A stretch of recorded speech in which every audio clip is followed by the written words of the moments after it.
Okay, so the next one is the glutes, but for the GHD, so glutes hamstring development.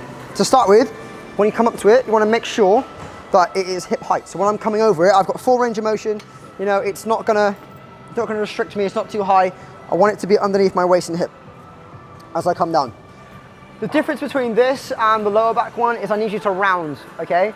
To do this, we're going to externally rotate on purpose for your glutes, and we're going to work on the extension part, on your hip extension. To do this, you are going to turn your toes out to the corners of the room, and then you're actually going to round your back on purpose. You're going to hold this roundness. So the only way you're coming up now is by squeezing your bum. From here, squeeze. Here, squeeze.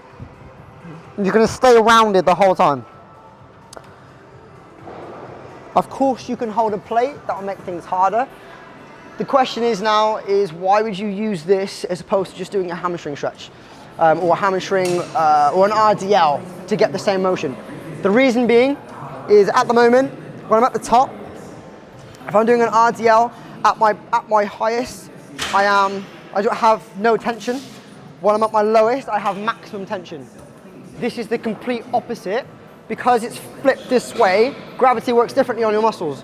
So now it's the opposite. Now when I'm at my lowest, I'm on my least tension. And then when I'm come up, now I'm at the maximum tension when my legs are straight. Complete opposite, that's why we should do both. Have a go.